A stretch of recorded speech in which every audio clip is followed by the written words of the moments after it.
I didn't bring the box downstairs right away. It sat by the door like a quiet witness, a cardboard monument to a version of my life I kept trying to live inside even after it had fallen down around me. Every time I walked past it, I'd catch the faint smell of his cologne and feel a ghost hand at my throat. I would pause, breathe through it, and keep going. The breathing helped. Counting helped. Naming objects in the room helped. I had a whole inventory now. The soft gray throw on the couch, the plant that refused to die even though I kept forgetting to water it, the chipped mug I never threw out because my sister Lena drew a lopsided heart on the bottom with a Sharpie the day we signed the lease. Some things you keep because they are imperfect and exactly your shape. Kylan's things were not that kind of imperfect. They were props. They felt like part of the script he left behind, edges still sticky with stage glue.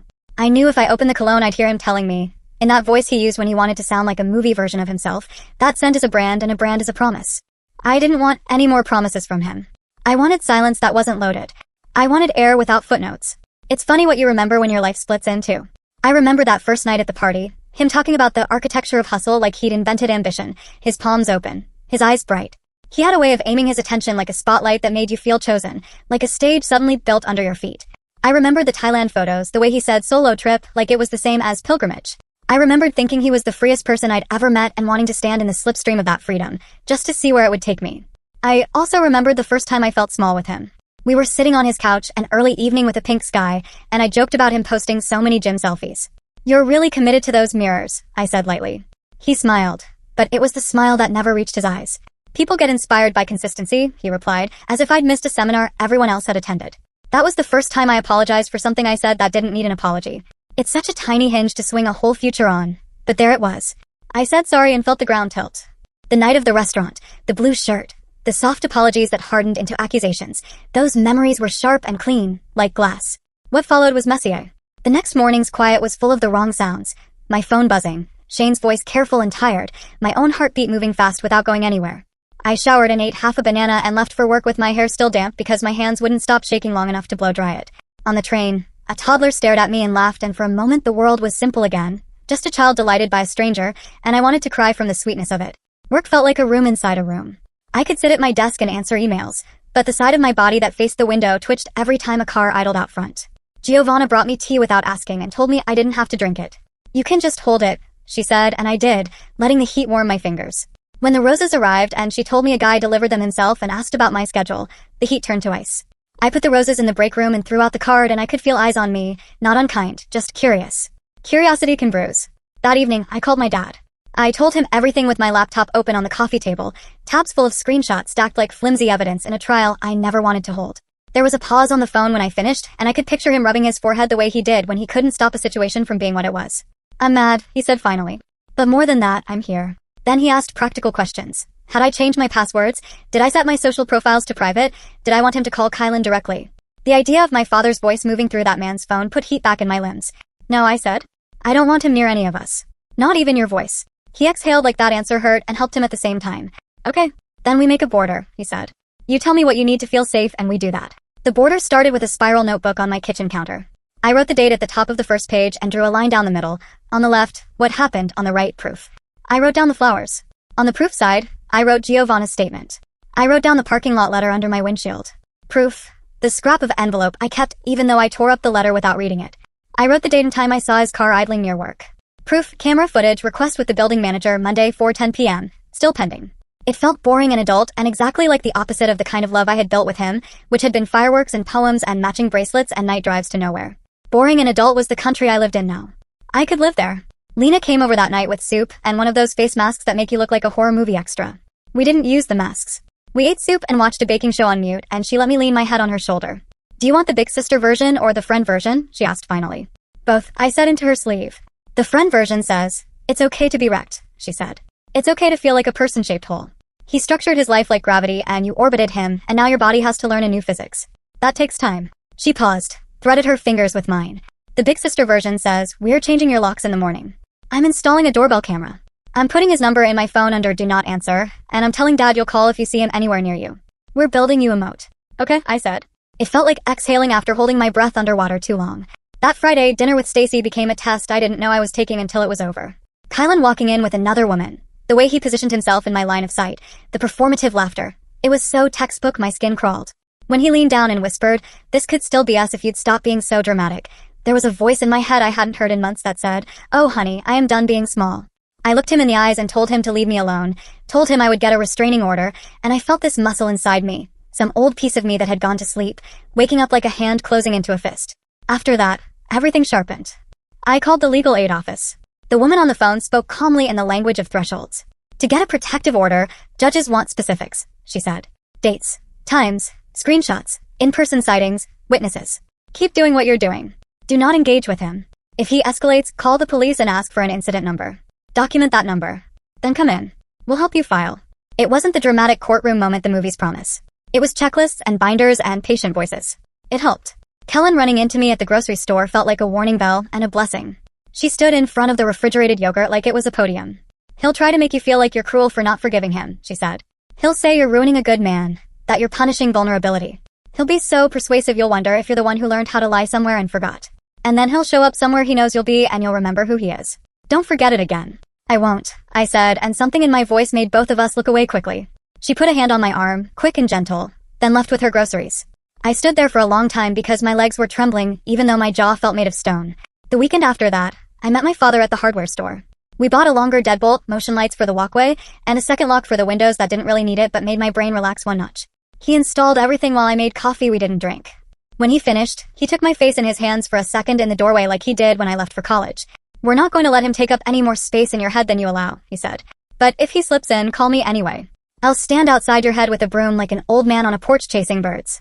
I laughed and then cried because the image was so ridiculous and lovely. There is a kind of love that is because of and a kind that is anyway.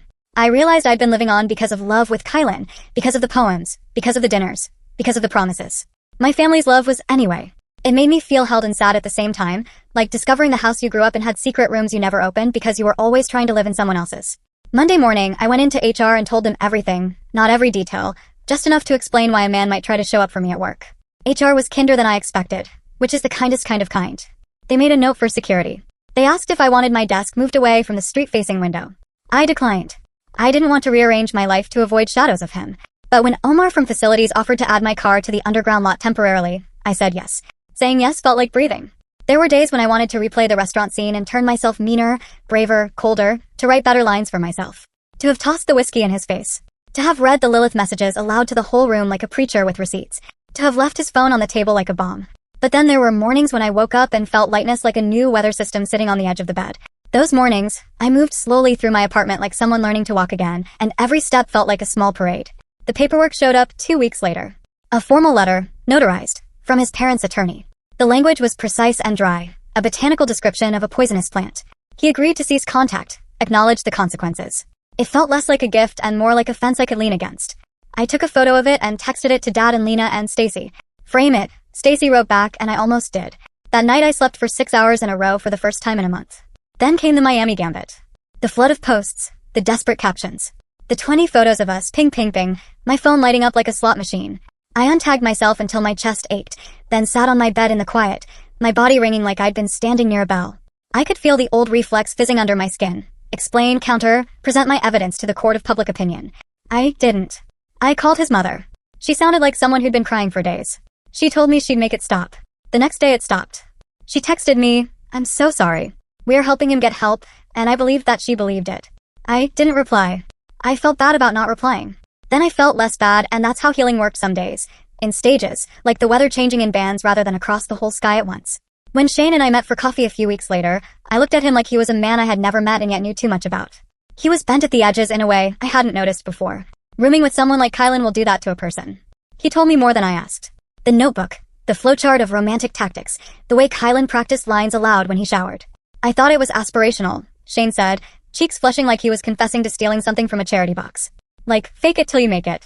Then I realized he wasn't faking a business to become a businessman, he was faking a person to become a person. None of us could keep up. He slid his phone across the table, showed me a photo of the page he'd taken because he couldn't believe what he was seeing. It was a map of how to become irresistible, full of branching paths. If she says, "I'm not into poetry," pivot to the gym discipline speech. If she mentions a dog, mention volunteering. If she brings up boundaries, use the labels kill love line. Seeing that line in ink made my stomach pitch like an elevator dropping a floor. I walked home after that and sat on the floor of my living room because the couch felt too far away. I don't know how long I sat there. I know the light changed on the wall, slow and indifferent. The grief was different than I expected. It wasn't just heartbreak. It was losing a story I had been starring in. I had loved him with sincerity, and he had responded with performance. I kept thinking of all the times I cried in front of him and how gently he touched my hair afterward, and I wondered if he had written soft touch down somewhere with a question mark next to it, or if some part of him was real, or if it mattered in any way that would help me breathe. Eventually I stood up and made tea and texted Lena a single word. Floor. She replied with a heart, and I understood that she understood the whole paragraph under the word. The certified letter arrived the next day, the legal boundary I could hold in my hands. It said what I needed it to say. It did not say he was sorry. It did not make him smaller in my memory. It made a door in a wall and put a lock on it. That was enough. I threw away the box that night. I didn't make a ceremony of it. I simply took it downstairs and put it beside the trash bin and went back up and sat on the edge of the bed and stared at my hands. They looked like my mother's hands when she was around my age, practical and a little elegant, like they could plait a girl's hair and also fix a wobbly table leg. I thought, this is who I am without him. It wasn't a sentence full of power. It was a factual sentence I could stand on like a floor. The next morning I woke before my alarm, and the quiet felt like blank paper. I made coffee and, without thinking, put on the red dress. I wore it with sneakers and a denim jacket and laughed to myself when I passed the hall mirror because the combination looked almost rebellious. On the way out, I ran into my neighbor George. He raised his eyebrows at my outfit, then at the smile I didn't know I was wearing. New era, he asked. New weather, I said and kept walking. The first week of new weather was mostly errands and lists. I moved my extra key from the fake rock into Lena's hand. I changed my Instagram handle to something boring. I turned off read receipts. I unsubscribed from the entrepreneur podcasts I'd once pretended to care about. I threw out the incense sticks he swore were good for focus because every time I smelled them I could hear him saying the word focus like it had too many letters. I ordered a rug for the hallway because I liked the idea of softening the entrance to my home. The second week, I went to therapy. I sat on a couch that looked like it had been chosen for the word gentle and told a woman with eyes like a lake about the poems and the flowchart and the way an apology can sound like a charm. She asked what I wanted from our sessions, and for a second my mind went blank in panic because I thought I was supposed to say healed, like it was a destination. I want to learn where I bent, I said instead. So I don't bend that way again. She nodded like that was a good map to follow. We talked about the first time I apologized for a joke that didn't need one. We talked about the way his eyes shrank when he felt criticized and how quickly I learned to smooth my edges so I could keep his eyes big and bright. We talked about what is mine and what is not mine. She asked me to name 3 things I believed before I met him. It took me an absurdly long time. I wrote them down in homework. I like rainy days. People who love me are not keeping a ledger. Cooking for someone is love, even if it's not a restaurant. There was also the matter of the court, the maybe court that lived in my brain more than the real one. The legal aid clinic said we had enough documentation to file if I wanted to. The letter from his parents' lawyer lowered the temperature, but my lawyer reminded me that a boundary is strongest when it's yours. We filed for a civil protection order anyway. It felt like buckling a seatbelt, even when the road ahead looked clear. The hearing was not what my adrenaline-stuffed brain wanted. No gavel. No melodrama. Fluorescent lights. Bored coughs, a judge with a voice that sounded like a public radio host. Kylan did not show, his attorney did, with a measured smile and a stack of papers. My lawyer spoke cleanly. She outlined contact dates, the gifts delivered, the tagging spree, the sightings. She handed over printouts, printed screenshots with timestamps, a copy of the certified letter acknowledging no contact. The judge asked 3 questions. My throat was dry when I answered. I wanted to speak in paragraphs. I spoke in sentences. Yes, he came to my workplace. Yes, I told him to stop contacting me. Yes, I feel unsafe when he finds ways to insert himself into my life. The judge granted the order. It was temporary, renewable if needed. It felt like putting another lock on the door, then testing it twice. I walked outside with my lawyer and took a breath that felt like stepping off a plane into a new climate. The air wasn't sweeter. It was steadier. The first time someone asked me out after all this, I laughed because I thought they were making a joke. It was a barista who had seen me reading a novel slowly over 3 visits and asked, awkwardly, if I wanted to go to a used bookstore he liked. We can just be 2 humans who look at spine art, he said when he saw my face shudder. No pressure. The phrase 2 humans made something afraid in me unclench a little. We went. It was exactly what he said it would be, an hour of talking about the way old books smell like a promise kept. He did not try to make eye contact into a performance. He did not ask to take a photo of our hands on a latte for the vibe. When he walked me to my car, he said, you don't have to tell me anything heavy, but you look like someone who needed a light thing. I blinked fast and nodded. We didn't kiss. We might never. It was still a healing. Stacy started calling our weekly dinners maintenance joy. She took to texting me midday with a rating for the weather in my head. How's the internal forecast? She'd ask. I'd send back numbers like 6.5/10 with an emoji of a partly cloudy sky, and she'd reply with a playlist or a photo of a dog she saw that looked like a baked potato. We made a pact to spend 1 weekend day each month doing something we wouldn't have done with him. The first month we took a pottery class and made hideous bowls on purpose. The second we went to a botanical garden and read every placard out loud in dramatic voices. The third we rented canoes and I screamed when a dragonfly landed on my knee and Stacy laughed so hard she almost tipped us, and I thought, this is life. This is enough. Every now and then something would knock me sideways. A restaurant's dim lighting. The first note of a song he loved that my brain tried to skip ahead to. A man in a blue shirt leaning at a bar, the angle of his shoulders. I made myself stand still and narrate the present like an anchor on the news. It is Tuesday. You are in the grocery store. That is a stranger in a shirt that is not the exact same blue. You are okay. The narration worked often enough that I kept using it. When it didn't, I called someone and said, "Can you talk to me about nothing for 5 minutes?" And someone would, because luckily I am rich in any way love. I wrote Kellen once. Just one text, months later, when I realized a day had passed without thinking of him at all. "You were right," I wrote. About the script. About the freedom on the other side. She wrote back, "I'm happy for you, like a person at a finish line watching someone else finish and knowing the race is over for them too." I stared at the message and felt a softness spread through my ribs like warm water. One evening in late spring, I found the red dress again at the back of the closet. I slipped it on without thinking, out of curiosity more than nostalgia, and it fit differently. Not physically. Same zipper, same hem. But in the mirror, I didn't look like a character walking into a scene I had to control. I looked like myself, a person who could wear a loud color without it meaning anything but joy. I put on white sneakers and walked down to the corner bodega for ice cream. The guy at the register pointed at the pint I chose and said, "That one's the right kind of sweet," and I wanted to say something profound back, but all that came out was, "I think so too," and then I tasted it outside and it was, in fact, the right kind of sweet. I texted Lena a photo of the spoon and she replied with, "I love a woman who understands dessert," which felt like poetry enough. The hearing became a footnote. The legal language and its careful commas faded into the background hum of a life run on my terms. Months later, I got a DM from a stranger, a woman in Miami, who asked if I had dated Kylan. "I'm not looking to stir anything up," she wrote. "I just want to know if I'm seeing what I think I'm seeing." I stared at the message a long time, felt the old reflex to become someone's cautionary tale, and then wrote, "Trust your eyes." I didn't send screenshots. I didn't send the flowchart. I didn't conduct a seminar on manipulation. I gave her the thing no one could give me because I needed to give it to myself.